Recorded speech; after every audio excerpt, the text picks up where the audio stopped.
Rangers' season, which had already taken several frustrating turns, has just taken another major hit. And this one could affect not just their present, but also their European future, after being dumped out of the Europa League a few weeks ago. Any remaining hopes for silverware this season were essentially erased. Now, with no domestic or continental competitions left to chase, all focus has shifted to what lies ahead. But even before the planning for the next campaign can properly begin, Rangers fans have been dealt a serious blow on the European front that could make next season's Champions League journey far more difficult. It all stems from Manchester. United's dominant 3-0 victory over Athletic Club in the first leg of the Europa League semi-final. At first glance, that result may not seem to involve Rangers directly, but the knock-on effect is enormous. Had Athletic gone on to win the big tournament and finished in a Champions League spot in La Liga, it would have opened up a higher qualification route for Rangers. Because of the coefficient rankings, the Light Blues would have been bumped up into the Champions path of UEFA's qualification structure and entered in the third round rather than the more challenging league path that starts a round earlier. But now, barring an incredible comeback from the Spanish side at Old Trafford, that scenario is all but dead. What that means in practical terms is simple: Rangers will now need to fight through the league path and start in the second qualifying round, facing potentially tough opponents like Servette Brand or Austria Vienna.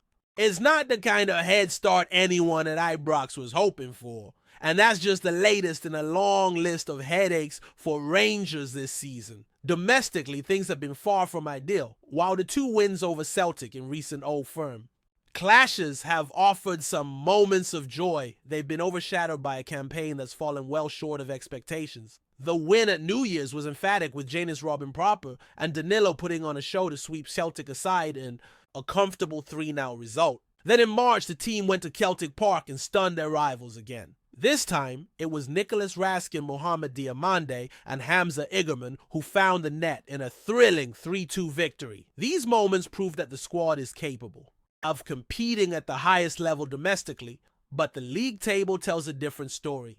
Heading into this weekend's clash with Celtic, Rangers find themselves a massive 17 points behind their Glasgow rivals. That kind of gap in a league where the title race is often decided by fine margins is unacceptable for a club of Rangers' stature. Chris Boyd didn't mince words when asked about the state of the squad. He said the team had been miles off it in the league, and it's hard to argue otherwise.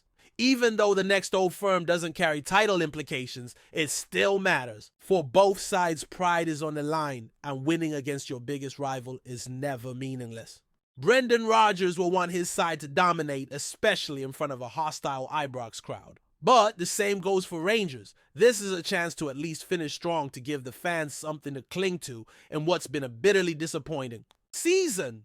This upcoming match will be one of Rangers' last 3 home games of the campaign, and Barry Ferguson will be desperate to finally grab a win at Ibrox over 90 minutes, despite leading his side to victory the last time they faced. Celtic Ferguson still hasn't managed to beat them at home since stepping in as interim head coach. That's just one of several challenges he's facing. Ever since Philippe Clement's sacking at the end of February, the club has been in a state of transition. The hunt for a new permanent manager continues, and while Barry holds the fort, questions about long-term leadership remain unanswered. One name that continues to be linked with a potential return is Steven Gerrard. Former Rangers winger Jamie Murphy believes the Englishman could bring the kind of improvement the team so desperately needs. He reflected on Gerrard's first spell at the club, recalling how things were in disarray when he arrived. The training ground needed work. There was no cohesion between the directors and coaching staff, and even basic infrastructure like training kits weren't up to standard.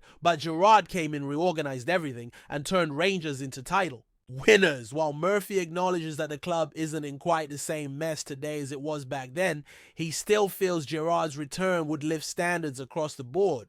Gerrard's record during his first tenure, over 190 matches with a 64.5% win rate, speaks for itself. Since then, he's had mixed fortunes with Aston Villa and a spell in Saudi Arabia, but he's currently without a club. That availability paired with unfinished business in Glasgow makes the idea of a comeback all the more intriguing. Behind the scenes, the club has made one major move.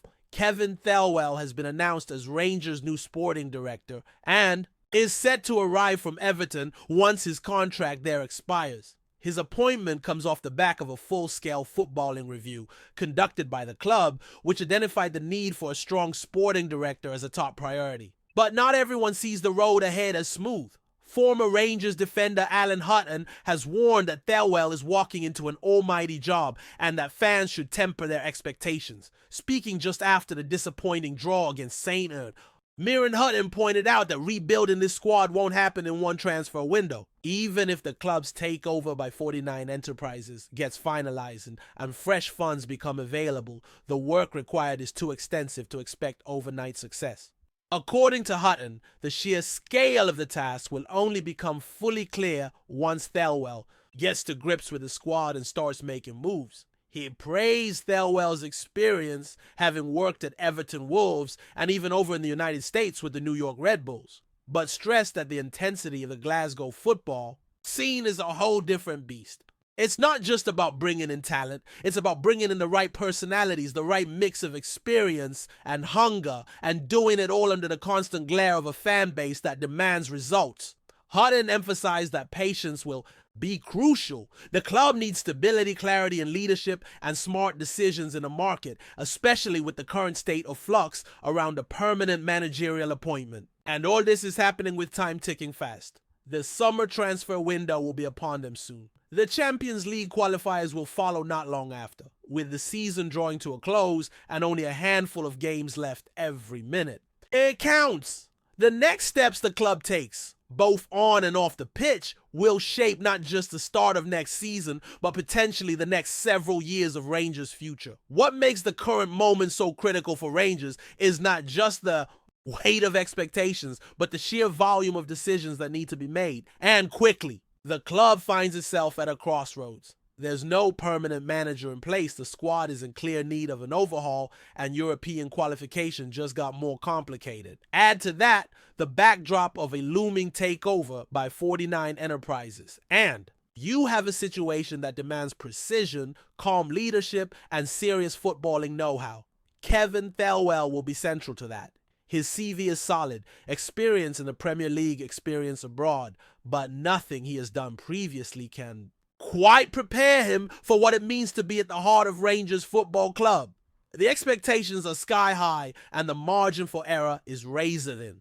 Fans aren't interested in long-term visions without short-term progress. The next window has to show movement even if not everything is fixed at once. If the squad goes into another season with the same weaknesses, the pressure will be immediate and relentless. That's the reality of Ibrox. On top of that, the takeover situation continues to hover in the background like a storm cloud. With 49 Enterprises expected to take full control, there's been growing talk among supporters about what that could mean, both financially and structurally. Will more funds be available? Will there be changes in the boardroom? Is there a new footballing philosophy on the horizon? Until those questions are answered with clarity, it's hard for supporters to feel fully confident that the rebuild will have the foundation it needs.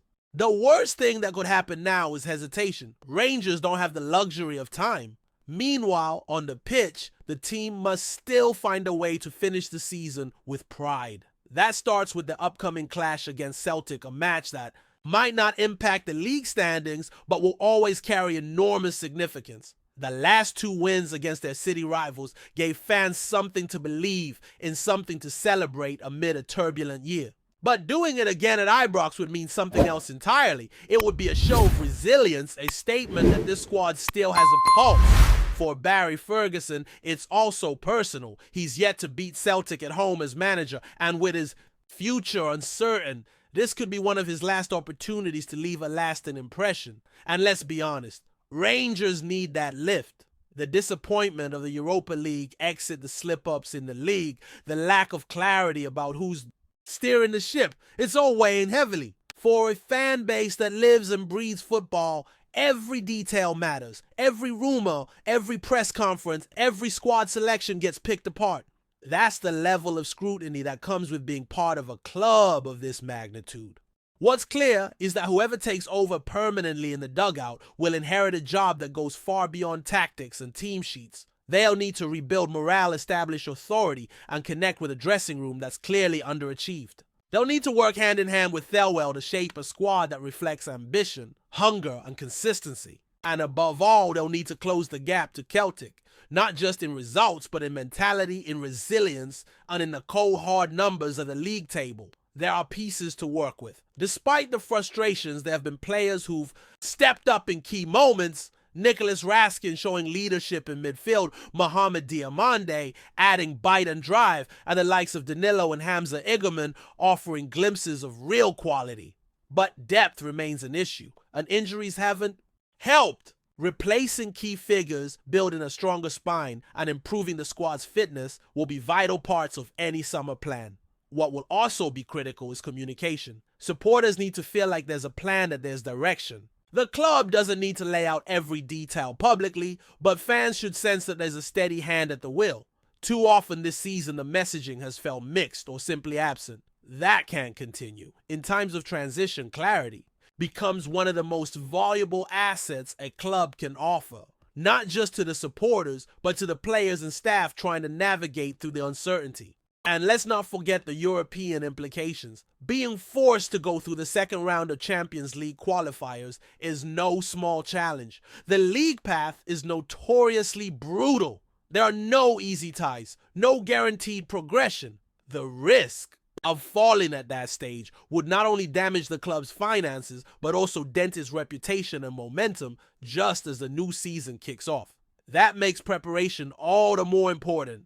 Rangers must hit the ground running this summer, both on the pitch and behind the scenes. In truth, this summer feels like one of the most important in recent memory for the club. It's not just about building a team that can compete. It's about building a club that can sustain itself, grow, and once again reclaim its place among Europe's elite. That won't happen overnight. It might not even happen in one season. But the foundations must be laid now. Delay, confusion, or poor decisions in the coming months could cost the club far more than just another season of frustration. They could set Rangers back years. As the final matches of this campaign are played out, the real work is only just beginning. Behind the scenes, every meeting, every scouting report, every phone call counts. It's a puzzle with 1,000 moving parts, and it's up to the people in charge to put them together quickly and wisely. The fans have waited long enough. They want a Rangers side that competes, that fights, that believes again. The time to make that happen is now. Before we continue, make sure to subscribe to our channel and turn on notifications to get all the exclusive news about Rangers FC. Don't overlook any details about your beloved team. It's crucial for Rangers FC fans. Alistair Johnston has completed a stunning switch to Rangers, signing a 3-year deal that will see the Canadian international call Ibrox home until the summer of 2028. The move, announced this morning by the club, has sent shockwaves through Scottish football, not just for the caliber of the player involved, but for the rivalry he now steps straight into. Johnston, a no-nonsense right-back known for his relentless engine and fearless tackling, had previously carved out a solid reputation during his time in Major League Soccer before making the leap to Europe. His performances at international level with Canada, particularly during the 2022 World Cup, drew admirers across the continent. However, it's Rangers who have secured his services, beating off competition from clubs in England and Germany to land their man. This transfer is made all the more dramatic by Johnston's history with Celtic, where he spent a successful spell under Ange Postecoglou. His time at Parkhead saw him lift trophies and play in Europe, and many believed he'd become a long-term fixture in green and white. But football moves fast, and loyalty can often be as fleeting as a summer wind in Glasgow. Now he's crossing the city divide, a move few dare make, and one that will undoubtedly draw the ire of the Celtic support. Speaking after the announcement, Johnston expressed his excitement at joining Rangers, calling the club a giant of Scottish football and promising to give everything for the badge. He spoke with a maturity beyond his years, acknowledging the weight of the rivalry, but insisting that he's ready for the challenge ahead. For manager Philippe Clement, this is a major coup, adding depth and bite to the right side of the fence, while also sending a message of ambition. The next Old Firm clash has already taken on an added layer of tension, with Johnston now wearing blue. His every touch will be under scrutiny, every challenge magnified. But if there's one thing the Canadian has never lacked, It's steel, and Rangers fans will be hoping he brings plenty of it as the club pushes for domestic dominance and European relevance once more. Greetings fans, make sure to hit that like button and subscribe to the channel as it's greatly appreciated by Rangers FC. And don't forget to share your thoughts on the news in the comments section below. Until the next video, stay tuned.